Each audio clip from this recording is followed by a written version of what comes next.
दोस्तों, आप सभी का स्वागत है हमारे YouTube चैनल कविंदर भैया में। तो आज हम पढ़ेंगे महान व्यक्तित्व का, ठीक है। कक्षा 6 का महान व्यक्तित्व है, पाठ हम लोगों का 17, सारांश और प्रश्नोत्तर, ठीक है। तो आज हम लोग पढ़ेंगे पाठ 17। तो हमारे पाठ का नाम है कबीर और उनके गुरु रामानंद, ठीक है।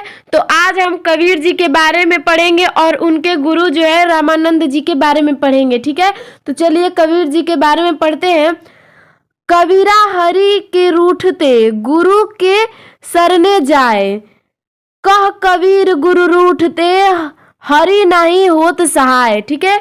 यहाँ पे कबीर जी का कहने का तात्पर्य यह है कि अगर देखिए कबीरा हरि के रूठते, यानी कि अगर कबीर हरि कबीर से रूठ जाते हैं, हरि मतलब होता है भगवान, भगवान अगर कबीर से रूठ जाते हैं तो कबीर गुरु के शरण में चले जाते हैं, यानी कि सहाय उस समय गुरु उनके हो जाते हैं। कह कबीर गुरु रूठते, मतलब कि जब कबीर जी फिर कहते हैं कि अगर गुरु रूठ जाते हैं हरि नहीं होत सहाय, तो जब अगर हमारे गुरु रूठ जाएंगे तो हमारे हरि मतलब भगवान सहाय नहीं होंगे। तो दोस्तों आप देख सकते हैं यह हमारे कबीर जी और यह उनको देख सकते हैं, ठीक है। तो चलिए इनके बारे में पढ़ते हैं, कबीर जी के बारे में। तो चलिए इनके बारे में पढ़ते हैं, ठीक है। हिंदू मुसलमान, ठीक है, हिंदू मुसलमान ब्राह्मण धनी निर्धन सबका वही एक प्रभु है, ठीक है, सबका वही एक प्रभु है। किसके? तो हिंदू मुसलमान ब्राह्मण धनी निर्धन, निर्धन मतलब होता है गरीब, और धनी मतलब आप तो जानते ही हैं जो पैसे से धनी हो उसे धनी कहते हैं, ठीक है। सबका वही एक प्रभु है, ठीक है। सभी की बनावट में एक जैसा हवा खून पानी का प्रयोग हुआ है, ठीक है। भूख प्यास सर्दी गर्मी नींद सभी की जरूरतें एक जैसी हैं, ठीक है। देखिए मतलब यह कहने का तात्पर्य है कि जो हिंदू मुसलमान ब्राह्मण धनी निर्धन यानी गरीब लोग जो हैं उनको भूख भी लगती है, प्यास भी लगती है, सर्दी भी होती है, मतलब सर्दी यानी कि मतलब ठंड भी लगती है, गर्मी भी होती है, सबको नींद भी आती है, मतलब इस सब चीज का सबको जरूरत होती है। हवा खून पानी का भी प्रयोग वो करते हैं, ठीक है। खून सबका एक ही होता है। सूरज प्रकाश और गर्मी सभी को देता है, जो सूर्य होता है वो प्रकाश और गर्मी सभी को देता है। वर्षा का पानी सभी के लिए होता है, हवा सभी के लिए है, ठीक है। सभी एक ही आसमान के नीचे रहते हैं, ठीक है।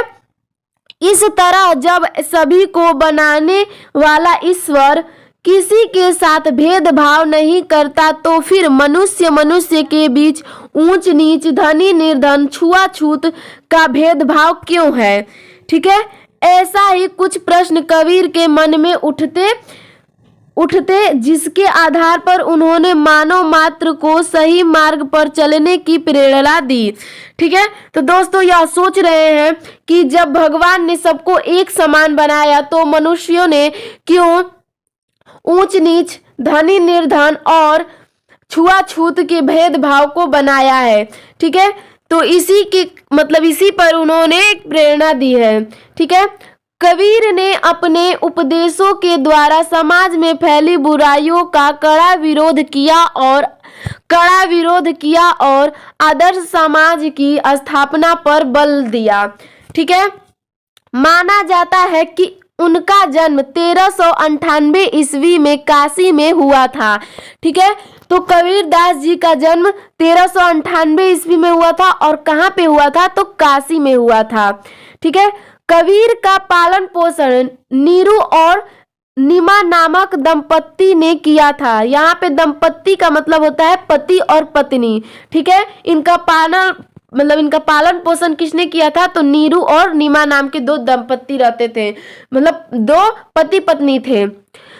इनका विवाह लुई नाम की एक कन्या से हुआ, ठीक है। और कबीर जी का मतलब विवाह किससे हुआ? तो लुई नामक एक स्त्री थी, एक कन्या थी, उनसे विवाह हुआ, जिससे एक पुत्र कमाल तथा पुत्री कमाली का जन्म हुआ और विवाह के पश्चात इनको एक पुत्र और एक पुत्री हुई। पुत्र का नाम था कमाल और पुत्री का नाम था कमाली। ठीक है, तो चलिए आगे देखते हैं।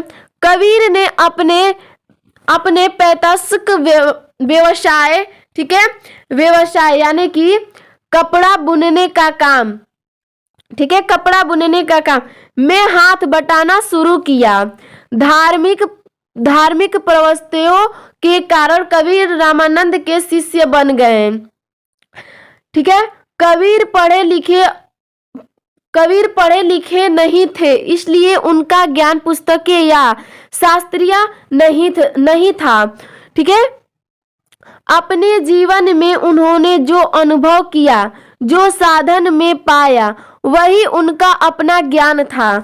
जो भी ज्ञानी विद्वान उनके संपर्क में आते, उससे वे कहा करते थे। ठीक है, तो देखिए क्या कहते थे, वे कहते थे, तू कहता कागज की लेखी, मैं कहता आंखों की देखी। मतलब वो कहते थे कि तुम लोग कहते हो जो कागज पे यानी जो किताबों में लिखा है वो, और मैं अपने आंखों का देखा कहता हूँ। सैकड़ों पोथियों यानी कि पुस्तकें पढ़ने के बजाय वे प्रेम की 2.5 अक्षर पढ़कर स्वयं को धन्य समझते थे। कबीर को वाह मतलब बाहरी अंडामरों, दिखावा और पखंड से चिढ़ था। ठीक है, मतलब कि उनको बाहरी दिखावे से और पखंडों से जो उन्हें बहुत ही चिढ़ था। मौलवियों और पंडितों के कर्मकांड उनको पसंद नहीं थे। मस्जिदों में नमाज पढ़ना, मंदिरों में माला जपना, तिलक लगाना, मूर्ति पूजा करना, रोजा या उपवास रखना आदि को कबीर अवंडन समझते थे। ठीक है, मतलब उन्हें अच्छा नहीं था, वो मतलब खराब समझते थे। ठीक है, कबीर सादगी में रहना, सादा भोजन करना पसंद करते थे। ठीक है, वह मतलब सादा जीवन जीना चाहते थे, वो मतलब पसंद करते थे वैसा ही जीवन। बनावट उन्हें अच्छी नहीं लगती थी। अपने आसपास के समाज को वे आडंबर, ठीक है, आडंबरों से मुक्त बनाना चाहते थे। साधु संतों के साथ कबीर इधर उधर घूमने जाते रहते थे, इसलिए उनकी भाषा में अनेक स्थान की बोलियों के शब्द आ गए हैं। कबीर अपने विचारों और अनुभवों को व्यक्त करने के साथ स्थानीय भाषा के शब्दों का प्रयोग करते थे। कबीर की भाषा धुकड़ी भी कहा जाता है। ठीक है, कहा जाता है। चलिए आगे देखते हैं। कबीर अपनी स्थानीय भाषा में लोगों को समझाते, उपदेश देते थे। जगह जगह पर उदाहरण देकर अपनी बातों को लोगों के अंतर मन तक पहुंचाने का प्रयास करते थे। ठीक है, प्रयास करते थे। कबीर की वाणी को साखी, शबद और रामायणी 3 रूपों में रखा गया, जो बीजक के नाम से प्रसिद्ध है। ठीक है, उनको मतलब भाषा के 3 रूपों में रखा गया था। कौन कौन? तो सखी, शबद और रामायणी, जिसे बीजक नाम से भी मतलब वो बीजक नाम से प्रसिद्ध है। ठीक है, तो चलिए आगे देखते हैं। कबीर ग्रंथावली में भी उनकी रचनाएं संग्रहित हैं। कबीर की दृष्टि में गुरु का स्थान भगवान से भी बढ़कर है। ठीक है, मतलब कि कबीर यह मानते थे कि भगवान से भी बढ़कर गुरु का स्थान है। एक स्थान पर उन्होंने गुरु को कुम्हार बताया है, जो मिट्टी के बर्तन के समान अपने शिष्य को ठीक पीट कर सुघड़ पात्र में बदल देता है। ठीक है, देखिए दोस्तों, यहाँ पे मतलब इन्होंने कबीर जी ने गुरु को एक कुम्हार बताया है, मतलब जो मिट्टी का बर्तन बनाता है, जो उस बर्तन को मतलब ठोक पीट कर उसे अच्छा रूप देता है, ठीक उसी प्रकार गुरु भी होते हैं जो अपने शिष्य को अच्छे रूप में, मतलब अच्छे पढ़ा लिखा कर अच्छे रूप में बना देते हैं। इसीलिए उन्होंने कुम्हार का उदाहरण दिया है। ठीक है, सज्जनों, साधु संतों की संगति उन्हें अच्छी लगती थी। यद्यपि कबीर की निंदा करने वाले लोगों की संख्या कम नहीं थी, लेकिन कबीर निंदा करने वाले लोगों को अपना हितैषी समझते थे। ठीक है, निंदा मतलब होता है बुराइयां। ठीक है, यह बोल रहा है कि कबीर की निंदा बहुत लोग करते थे। ठीक है, और वो निंदा करने वाले लोगों को अपने हितैषी ही समझते थे। तो देखिए यहाँ पे उन्होंने लिखा है, निंदक निरय राखिए, आंगन कुटी छवाए, बिन पानी साबुन बिना निर्मल करे सुभाए।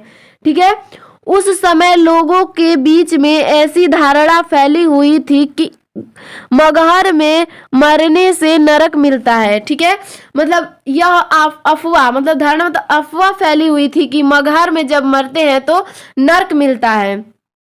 इसलिए कबीर अपनी मतलब मृत्यु मतलब निकट जब आई उनकी, तो जानकारी काशी से मगहर चले गए और समाज में फैली हुई धारणा को तोड़ा।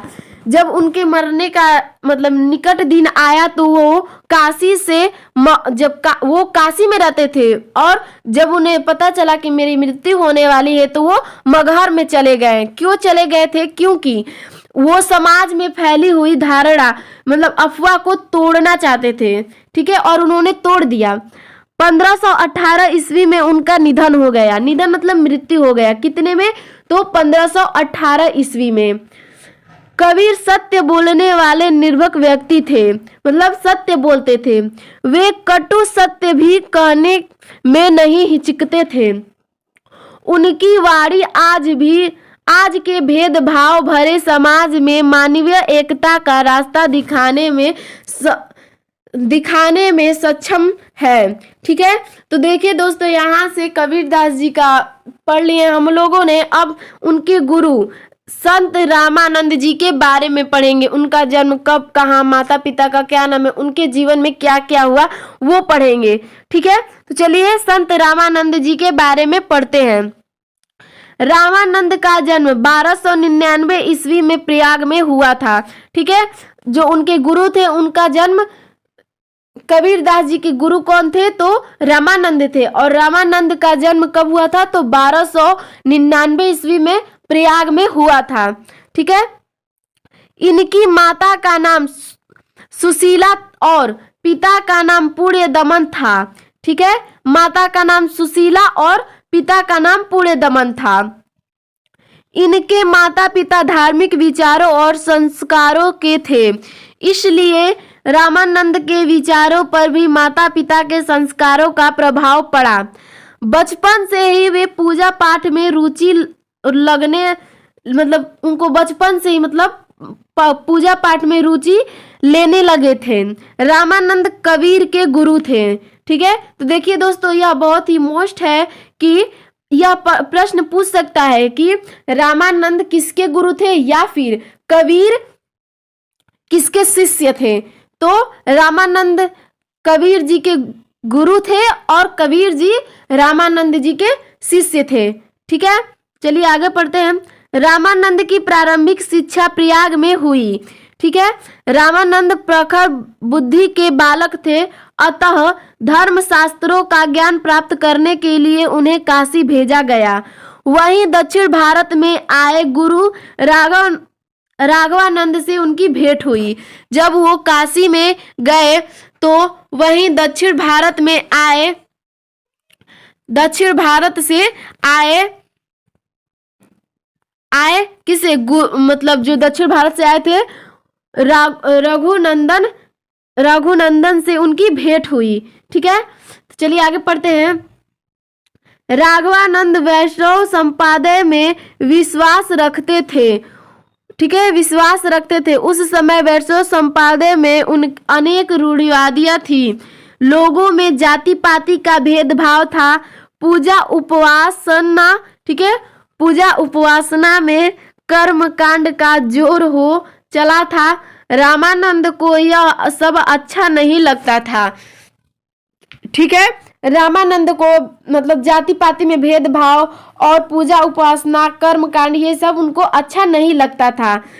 गुरु से शिक्षा दीक्षा प्राप्त करके रामानंद देश भ्रमण करने को निकल गए और उन्होंने समाज में फैली जाति धर्म संप्रदाय आदि की विषमता को जाना और उसे तोड़ने का मन बना लिया। ठीक है, तोड़ने का मन बना लिया। देश भ्रमण करने के बाद जब रामानंद आश्रम में वापस आए तो गुरु राघवानंद ने उनसे कहा कि तुम दूसरी जाति के लोगों के साथ भोजन किए हो, इसलिए तुम्हें हमारे आश्रम में नहीं मतलब रह सकते। ठीक है, जैसे ही वो भ्रमण कर आते हैं तो उनके गुरु कहते हैं कि तुम दूसरे लोगों के साथ भोजन किए हो, इसलिए तुम हमारे आश्रम में नहीं रह सकते। रामानंद के को गुरु के इस व्यवहार से आघात पहुंचा और उन्होंने अपने गुरु का आश्रम त्याग दिया, मतलब छोड़ दिया। रामानंद के मन में समाज में फैली ऊंच नीच छुआछूत जाति पाति की भावना को दूर करने का दृढ़ संकल्प था। उनका विचार था कि यदि समाज में इस तरह की भावनाएं रही तो सामाजिक विकास नहीं हो सकता। उन्होंने एक नए मार्ग और नए दर्शन की शुरुआत की जिसे भक्ति मार्ग की संज्ञा दी गई। उन्होंने इस मार्ग को अधिक उदार और समर्थमूलक बनाया और भक्ति के द्वारा धनी निर्धन नारी पुरुष अछूत ब्राह्मण के लिए खोल दिया। ठीक है, धीरे धीरे भक्ति मार्ग का प्रचार प्रसार इतना बढ़ गया कि डॉक्टर ग्रिश ने उसे बौद्ध धर्म के आंदोलन से बढ़कर बताया। रामानंद के 12 प्रमुख शिष्य थे। ठीक है, 12 मतलब प्रमुख शिष्य थे। कौन कौन थे तो देखते हैं, जिसमें आते हैं कौन कौन, अनंतनंद, ठीक है, कबीर, पीपा, भावानंद, रविदास, ठीक है, रविदास, नरहरि, पदावती, धन्ना, सुरसुर आदि शामिल हैं। ठीक है, तो चलिए मतलब ये इनके सब शिष्य थे। किनके, तो रामानंद के 12 उनके शिष्य थे। देखिए दोस्तों, यह भी पूछ सकता है कि रामानंद के कितने शिष्य थे, तो आप बता देंगे कि रामानंद के 12 शिष्य थे। चलिए आगे पढ़ते हैं। रामानंद संस्कृत के विद्वान थे और संस्कृत में उन्होंने अनेक ग्रंथों की रचना की, किंतु उन्होंने अपने उपदेश व विचारों को जनभाषा हिंदी के प्रसारित कराया। उनका मानना था कि हिंदी ही एक ऐसी मातृभाषा है जिसके माध्यम से संपूर्ण भारत को एक सूत्र में रुपया जा सकता है। ठीक है, रामानंद के विचार एवं उपदेशों ने 2 धार्मिक मतों को जन्म दिया, पहला रूढ़िवादी, दूसरा प्रगतिवादी। ठीक है, रूढ़िवादी किसे कहते हैं, तो रूढ़िवादी विचारधारा के लोगों ने प्राचीन परंपराओं व विचारों को विश्वास करके अपने सिद्धांतों व संस्कारों में परिवर्तन नहीं किया, और प्रगतिवादी विचारधारा वाले लोगों ने स्वतंत्र रूप से ऐसे सिद्धांत अपनाए जो सभी को मान्य थे। इस परिवर्तन से समाज के सभी वर्गों को समान अधिकार मिलने लगा। ठीक है, मिलने लगा। रामानंद महान संत थे, उनकी वाणी में जादू था। भक्ति में सराबोर रामानंद ने ईश्वर भक्ति को सभी दुखों का निदान एवं सुखमय जीवन यापन का सबसे अच्छा मार्ग बताया है। लगभग 112 वर्ष की आयु में, जब वो 112 वर्ष की आयु में थे, तब 1412 ईस्वी में रामानंद का निधन हो गया। ठीक है, 1412 ईस्वी में इनका निधन हो गया, यानी मृत्यु हो गया। संत रामानंद यानी राम के अन्याय भक्त और भक्ति आंदोलन के जनक के रूप में सदैव स्मरण किए जाते हैं। स्मरण मतलब होता है दोस्तों याद किए जाते हैं। ठीक है, भक्ति आंदोलन, देखिए दोस्तों यहाँ पे यह मोस्ट है कि भक्ति आंदोलन किसने शुरू किया था, तो आप बता मतलब जनक मतलब इसके मतलब रचयिता कौन है, तो इनकी रचयिता रामानंद जी हैं। तो चलिए दोस्तों यहाँ से हम लोगों ने कबीर जी और उनके गुरु रामानंद जी के बारे में पढ़ लिया। अब इससे रिलेटेड कुछ अभ्यास प्रश्न कर लेते हैं। ठीक है, अभ्यास प्रश्न, निम्नलिखित प्रश्नों के उत्तर लिखिए। पहला प्रश्न है, कबीर वाह अंडावर किसे कहते थे। ठीक है, तो उत्तर है हम लोगों का कबीर मस्जिदों में नमाज पढ़ना, मंदिरों में माला जपने, मूर्ति पूजा करने, रोजे और उपवास रखने बाह्य अमांडर कहते थे। मतलब कि उनको यह बिल्कुल मतलब वो कहते थे कि यह सब दिखावा है, कि जैसे मतलब मस्जिदों में जाकर नमाज पढ़ना और मंदिरों में जाकर माला जपना, मूर्ति पूजा करना और रोजा यानी व्रत रहना, उपवास मतलब होता है व्रत ही। ठीक है, चलिए 2 नंबर प्रश्न देखते हैं।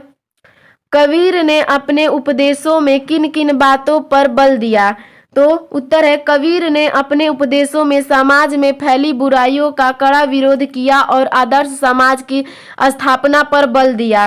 ठीक है दोस्तों, तो चलिए 3 नंबर प्रश्न देखते हैं। हमारा 3 नंबर प्रश्न है, सही कथन के सामने सही तथा गलत कथन के सामने गलत का निशान लगाइए। ठीक है, निशान लगाकर हम लोगों को बताना है। तो चलिए पहला देखते हैं क नंबर, कबीर की शिक्षा दीक्षा काशी में हुई, तो ये हम लोगों का गलत है। ठीक है, ख नंबर है, निंदा करने वाले लोगों को कबीर अपना हितैषी समझते थे, तो ये हम लोगों का सही है। ठीक है, ग नंबर है हम लोगों का, कबीर की वाणी को साखी शब्द रामायणी 3 रूपों में लिखा गया है, तो यह भी हम लोगों का सही है। ठीक है दोस्तों, चलिए घ नंबर देखते हैं। घ नंबर है, रामानंद ने संस्कृत में अनेक ग्रंथों की रचना की है, मतलब अनेक ग्रंथों की रचना की, यह भी हम लोगों का सही है। ठीक है, तो चलिए दोस्तों हम लोग 4 नंबर प्रश्न देखते हैं। हमारा 4 नंबर प्रश्न है, सही विकल्प चुनकर लिखिए। ठीक है, कबीर की दृष्टि में गुरु का स्थान, तो कबीर की मतलब दृष्टि में गुरु का स्थान क्या है, तो कबीर की दृष्टि में माता पिता के सम्मान है, या फिर भगवान की समान है, या फिर भगवान से बढ़कर है। तो देखिए दोस्तों, मैंने ऊपर आप लोगों को कहानी में बताया कि वो भगवान से भी बढ़कर अपने गुरु को मानते थे, तो ये हम लोगों का ग नंबर सही हो जाएगा। ठीक है, देखिए इसका उत्तर भी है, कबीर की दृष्टि में गुरु का स्थान भगवान से बढ़कर है। ठीक है, ग नंबर हम लोगों का सही हो जाएगा। तो चलिए दोस्तों 5 नंबर प्रश्न देखते हैं। 5 नंबर प्रश्न है, रामानंद ने व्यक्तित्व की विशेषताओं के बारे में लिखिए। ठीक है, रामानंद के व्यक्तित्व के विशेषताओं के बारे में लिखना है। तो चलिए उत्तर देखते हैं। उत्तर है, रामानंद का जन्म प्रयाग में हुआ था, बचपन में ही इनकी रुचि पूजा पाठ में थी। रामानंद की प्रारंभिक शिक्षा प्रयाग में हुई थी। ठीक है, रामानंद प्रखर बुद्धि के बालक थे। रामानंद को जाति पाति का भेदभाव पसंद नहीं था। उन्होंने धर्म शास्त्र का ज्ञान काशी में प्राप्त किया। उन्होंने काशी प्रवास के दौरान गुरु राघवानंद से दीक्षा ली, यानी मतलब शिक्षा ली। रामानंद ने समाज में फैली ऊंच नीच, छुआछूत, जाति पाति के भेदभाव को दूर करने का भरसक प्रयास किया। ठीक है, भरसक प्रयास किया। उन्होंने एक नए मार्ग की शुरुआत की, जिसे भक्ति मार्ग की संज्ञा दी गई।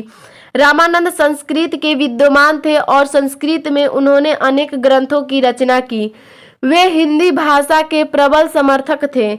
उनका मानना था कि हिंदी भाषा एक माध्यम से संपूर्ण भारत को एक सूत्र में विरोया जा सकता है। ये कबीर के गुरु थे। ठीक है, कबीर जी के यह गुरु थे। लगभग 112 वर्ष की आयु में 1412 ईस्वी में रामानंद का निधन हो गया। ठीक है, तो 6 नंबर प्रश्न है, रामानंद जी का दर्शन किस नाम से जाना दर्शन किस नाम से जाना जाता है और उनकी विशेषताएं क्या हैं। ठीक है, चलिए दोस्तों, तो इसका उत्तर देखते हैं। इसका उत्तर है रामानंद जी का दर्शन भक्ति मार्ग के नाम से जाना जाता है। इस मार्ग की विशेषता यह है कि इस मार्ग द्वारा भक्ति के द्वार धनी निर्धन पुरुष नारी सबके लिए खोल दिए। धीरे धीरे भक्ति मार्ग का प्रचार प्रसार इतना बढ़ गया कि इसे बौद्ध धर्म के आंदोलन में बढ़कर बताया गया है। तो दोस्तों, यहाँ से हम लोगों का रामानंद जी का और उन कबीर जी के दोनों का कहानी खत्म होता है और उनको इससे रिलेटेड अभ्यास प्रश्न भी खत्म होते हैं। तो दोस्तों, हमारा यह वीडियो आपको कैसा लगा कमेंट में ज़रूर बताएं और हमारे वीडियो को लाइक सब्सक्राइब जरूर करें। धन्यवाद।